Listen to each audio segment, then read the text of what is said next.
விடுமுறை நாட்கள்ல அனைவரும் அவங்கவங்க வீடுகள்ல பலவிதமான அசைவ உணவுகளை சமைச்சு சாப்பிடுறது வழக்கம். இன்னைக்கு உங்க வீட்ல மட்டன் எடுத்திருக்கீங்களா? அந்த மட்டனை வச்சு ஒரு சுவையான ரெசிபியை எப்படி செய்யலாம் அப்படின்னு நினைச்சிட்டு இருக்கீங்களா? அப்படின்னா செட்டிநாடு மட்டன் கிரேவியை செஞ்சு பாருங்க. இந்த செட்டிநாடு மட்டன் கிரேவி சாதத்தோடு மட்டும் இல்லாம இட்லி, தோசை, பூரி, சப்பாத்தி இது எல்லாத்துடனும் சேர்த்து சாப்பிட்டா ரொம்ப டேஸ்டா இருக்கும். உங்களுக்கு செட்டிநாடு மட்டன் கிரேவி ரெசிபியை எப்படி செய்யுதுன்னு தெரிஞ்சுக்கணுமா? அதுக்கு தேவையான பொருட்கள் என்ன? அதை எப்படி செய்யலாம் அப்படின்றத இப்போ நம்ம பார்க்கலாம்.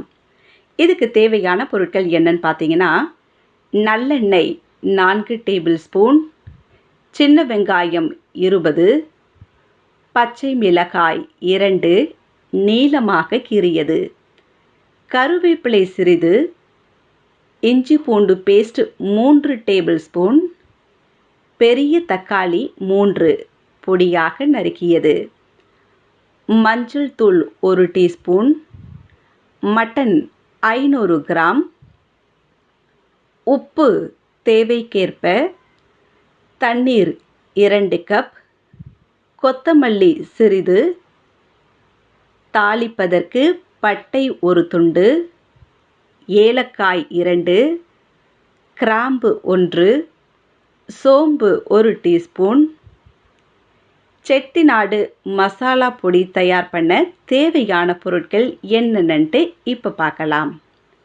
வரமிளகாய் 6, மல்லி விதைகள் 3 டேபிள் ஸ்பூன், பட்டை 1 துண்டு, சோம்பு 1 டீஸ்பூன், மிளகு 1 டேபிள் ஸ்பூன், சீரகம் 1 டீஸ்பூன், ஏலக்காய் 4, கிராம்பு 2, அன்னாச்சிப்பூ 1.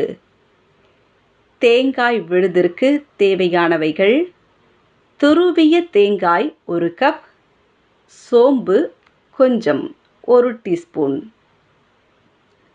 செய்முறை எப்படின்ட்டு பார்க்கலாம்.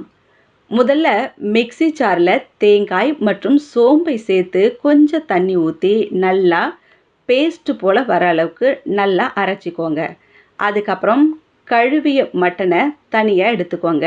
அதுக்கப்புறம் ஒரு வாணலியை அடுப்பில் வச்சு நல்லா சூடு பண்ணிவிட்டு அதில் செட்டிநாடு மசாலாவிற்கு கொடுத்துள்ள மசாலா பொருட்கள் இருக்குது பார்த்தீங்களா, அது எல்லாத்தையும் ஒன்று ஒன்றா சேர்த்து பொன்னிறமாக வறுத்து இறக்கி குளிர வச்சு அதுக்கப்புறம் மிக்சர் ஜாரில் போட்டு நல்லா பொடி செஞ்சு தனியாக எடுத்து வச்சுக்கோங்க.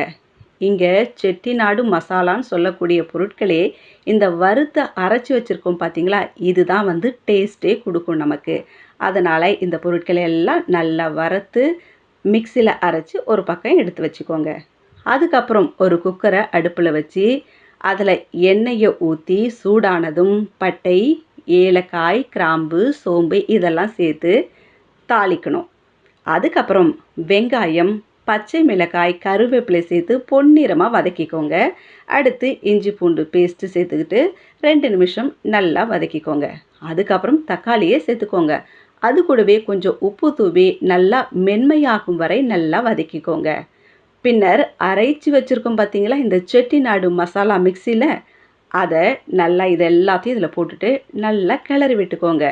கழுவி வச்சுருக்க மட்டனையும் சேர்த்துட்டு 5லேருந்து 6 நிமிஷம் அப்படியே கிளறி விட்டுட்டே இருங்க.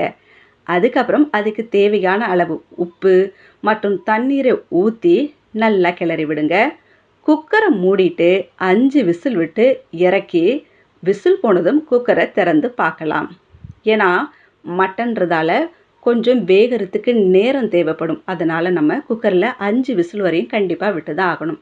விசிலை எடுத்ததுக்கப்புறம் அதை திறந்துட்டு நம்ம இந்த தேங்காய் விழுது பேஸ்ட்டு அரைச்சி வச்சுருக்கோம் பார்த்தீங்களா, அந்த தேங்காய் விழுதை சேர்த்துக்கிட்டு தேவையான அளவு தண்ணீரை ஊற்றிட்டு மறுபடியும் அடுப்பில் வச்சுட்டு 10 நிமிஷம் மிதமான தீயில வச்சு மூடி வச்சு கொதிக்க வைங்க. அதை இறக்கி கொத்தமல்லியை தூவினா சுவையான செட்டிநாடு மட்டன் கிரேவி தயாராக இருக்கும். இதை எல்லா டைப்ஸ் ஆஃப் ஃபுட்டுக்கும் நம்ம சேர்த்து சாப்பிடலாம். நல்ல டேஸ்ட்டாக இருக்கும். ட்ரை பண்ணி பாருங்கள். டேஸ்ட் எப்படி இருக்குதுன்ட்டு எங்களுக்கு சொல்லுங்கள். வல்லவன்